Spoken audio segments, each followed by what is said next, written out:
Are you ready to change your habits, sculpt your destiny, and light up your path to greatness? Welcome to the epicenter of transformation.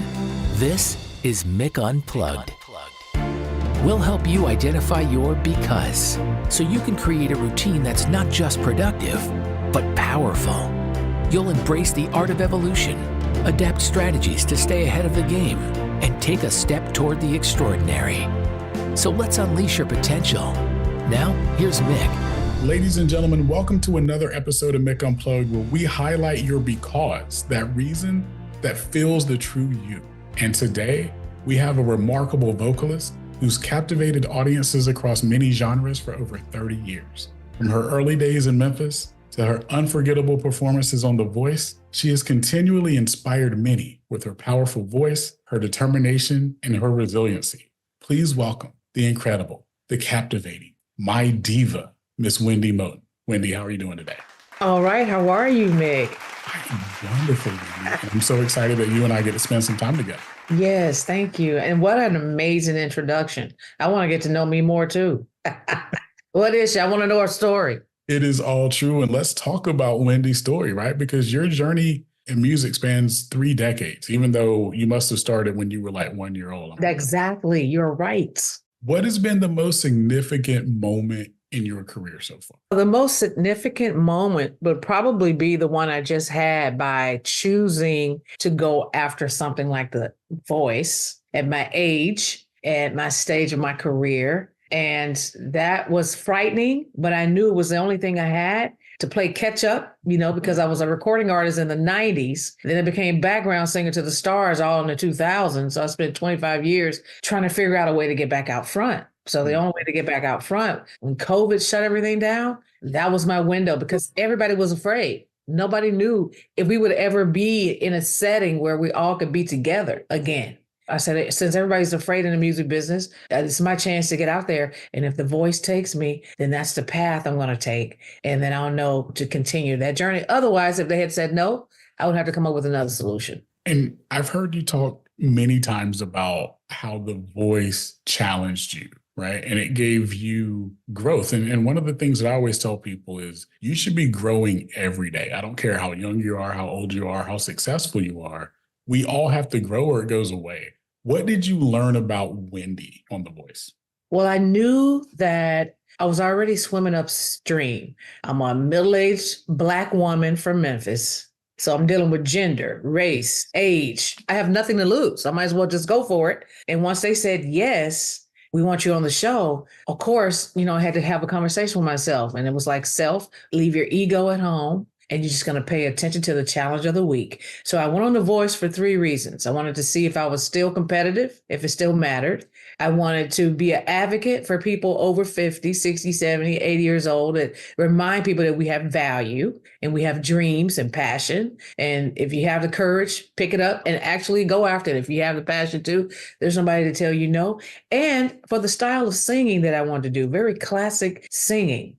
I wanted to see if there was an audience because the music industry would tell you that there's no value in it today. But I went on that show, to find out for myself week after week, being under a microscope, and realize they're wrong. And there are a lot of people out there that would dig what I have to offer. And so I went to get the noise out of my head about my path. So here we are. I'm with you. I made it to you. You already been here. One of the amazing things, and staying on The Voice for just one more moment, hearing you and a point that you made about music today. If a song came out like before 2003, I probably don't know it or listen to it because it all sounds the same, except your new stuff, and we're going to go there. But on The Voice, Ain't No Way, Jolene, and I Have Nothing. Yeah. Wendy, when I tell you, I had to sit down on my floor. Oh, wow. When you hit not even the notes, but just your control and how you make every song personal. How do you do that? I've been blessed to be around the most iconic artists in music history my whole career. So I learned from them. My first all-star band had Billy Preston, and I'm older than Billy Preston was at that time. I thought he was old. I'm like, no, I just got started. I've been around legends my whole life. I did the work. So they made me feel like I belong with them and I belong in this music game. And so my goal, like you said, has always been to learn and to grow with every experience. I still do that to this day about learning to grow and doing the voice. I just took everything that I had grown and learned because I knew I had something higher that I wanted. I wanted to continue the race. So I needed fuel to continue the race. Just being in that show helped me get that rocket fuel that I tell the young people about, because a lot of them were very devastated when they get sent home from shows like that. So I explained to them, listen, this is a gas station. This is where you fuel up and then you take the fuel and you go till you need gas again. It'll be some other experience. I said, but for me, I need that rocket fuel because I'm at the end of the race. You're not at the end though, Wendy. But you know what I mean? End of a certain thing. I have a long way to go. I do feel like I'm just getting started. Mm-hmm. And I love that sensation. Yes, it's amazing. And let's talk about now. Yes. Don't give up. So, I don't have a music background like you, obviously, but I love music, right? Born and raised on music. When that song starts, the 5-second intro, I hear Memphis. I hear Stax, I hear Sam and Dave, I hear Isaac, all in that 5 seconds. I hear Memphis and I know where this song is about to go. Yes. And then Wendy's voice comes in strong and then you hear the words. And Wendy, I just sat back like this and just smiled because you take me places on that song. Talk about Don't Give Up and the inspiration behind it and its importance to you. Well, Don't Give Up was actually written about 2009 with David Santos and myself. And I think we both were touring musicians and maybe we wrote it to encourage ourselves to keep staying in the music game. But it wasn't ready to be released. I don't think I lived enough to make that song. I like being the messenger when I sing and I like to get self out of the way. This is the first song that's ever been a personal testimony. So when I knew it was time to release it, I had something to talk about. I stayed in the music business way beyond time. And then the voice was already a miracle. And then falling on the voice and getting back up. Did you know I fell on the voice? So I fell, broke both my arms, was on the set the next day. And I never cried that whole time till like after surgery. But I did the last 3 weeks of the voice with 2 broken arms. And my pain level stayed at 3. So that song, Don't Give Up, it meant a lot more to me. Because I was living it, literally. And then I had, millions of people, 6 to 8 million people who saw me live that out too. So that song holds true. They can see if they need evidence, I was the evidence for myself and for them. So I hope it inspires them. It inspires me. It took me a couple of months when I first started singing the song not to weep. That's how close it was. And I said, I can get the chance to sing this song without, crying. Because it's so true to my heart and so part of like what I'm going through right now. And I finally got to that point where I didn't, and the tears are gratitude. It's not sadness, but I would get emotional. And I'm like, I'll be glad when I get to the point where I can sing this song without putting me all in it. So I can like get the words out. You can't cry through every word. It took a minute, a couple of months. I would just tear up. But I'm going to have to hear you sing that song live. And I'm not saying right now. But you know where I'm going with this, right? Studio song, live performance song, 2 different things. So if you touch me studio, I can only imagine what Wendy's going to do to me live. Well, that's the new thing about my approach to singing now, is that what you hear, what you don't give up, that's what it's going to sound like live because my approach is always live singing. I know studio has a kind of sterile thing and structure to it that you should have, but that's not how I sing. So I like being out as free melodically as I want to be, ad-libby as I want to be. And what you hear is what you're going to hear live. So Wendy, you've successfully performed across multiple genres, which honestly, you're a unique one of one because not many people can do that successfly, right? Some people can try and some people say they do, but they're not Wendy Moten. I'm just going to say that. That came from me and me only, but I said it, right? Okay, thank you. How do you approach adapting your style to different types of music? Well, it was problematic in the 90s when I was signed to EMI during that Whitney Houston, Mariah Carey era. I was EMI's Whitney Houston, so pop R&B was the only way to go if you were a Black female. Okay, well, that lived, until 1998, then hip hop rap took over, So I was forced to stay in one lane, which you have to do when you're with a major label. I get it. But it was problematic for me because there were so many different things I wanted to sing. After that deal was over and I've gained so much more experience through the years, I finally found peace with knowing I'm one of those artists that like to sing in numerous genres. So I have to create my own universe for that because it's not accepted in the conventional ways. So my musical career has just always been unconventional anyway. And on that unconventional parallel to the record business, all I see is green pastures and, however I want to create it, mountainous beauty. Whereas on the conventional side, yeah, we want to be on that side sometimes, but do we? Because it's like really fast, it's quick, it's overnight, and you've forgotten right away. So I've made peace with, I have a career on the unconventional side. And with that freedom, I can sing whatever I want. And I love singing 3 or 4 different genres. I do it in my show. I'll go from Aretha Franklin to Tammy Wynette to Paul Simon, because I want to sing the songs that should never be forgotten. And of course, we can add new songs. All right. Okay. But then there's some songs that just shouldn't be forgotten. And I found ways to bring my own spin to it and my own interpretation. I've always wanted to be that type of great storyteller as a singer.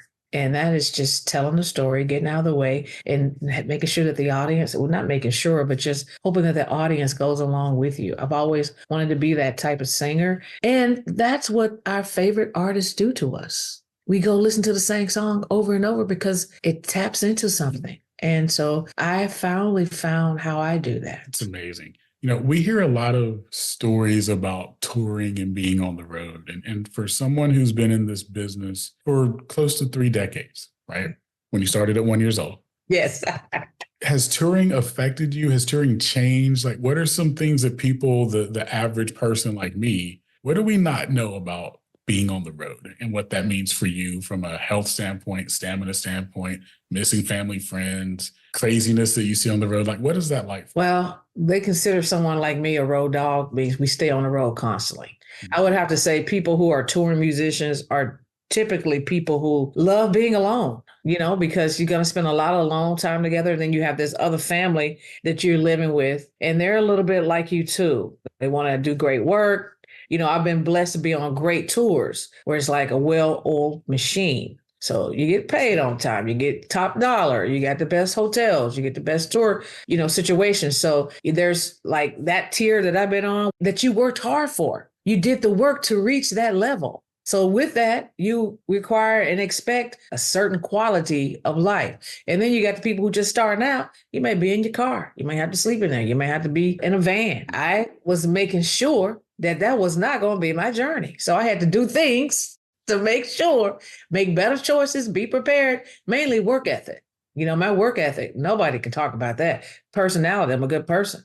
That's choices. All those are choices. And I made sure that those, somebody had to say something negative about me, no one would believe them because I worked hard to make sure that people would think that, no, she didn't do that. She didn't say that on purpose. So, but my work ethic allowed me to cross genres and keep working because I was versatile. But with that, I also gained more knowledge and added some of those things to my arsenal so I could have a lot more longevity, which, I'm enjoying right now. I mean, I'm a miracle. I am a freaking miracle. My music came out in the 90s. You weren't even born yet. Yes, I was.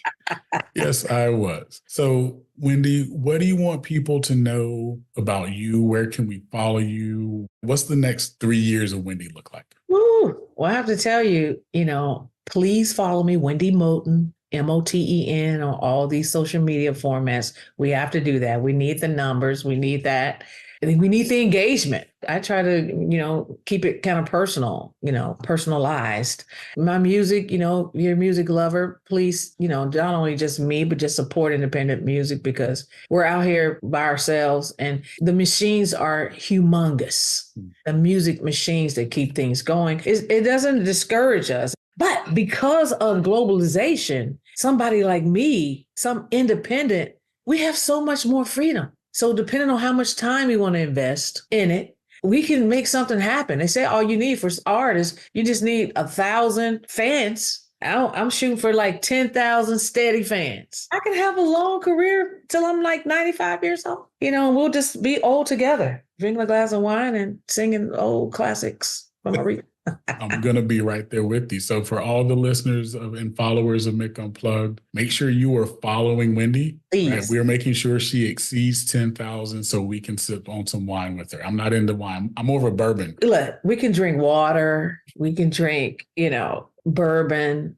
I'm a maker's mark person. I just didn't want to go that far. I didn't want to, we just became friends. I didn't want to go like hardcore. We're family now. We're family. Well, again, all platforms at Wendy Moten, Moten. Yes. And do me a favor, everyone that's listening and watching, definitely support. Make sure you're downloading and listening to all of her new music. Go look at the voice. I promise you, if you go watch some of Wendy's episodes, oh my God, like you will be transformed and transpired because that's what she did to me. And Wendy, don't give up. I promise you, it means more to a lot more people than you think. I'm telling you that personally. Like the words to that song can get you through some time. So I appreciate you putting that song together because that song is deep and I love every word, every beat, and every melody of that song.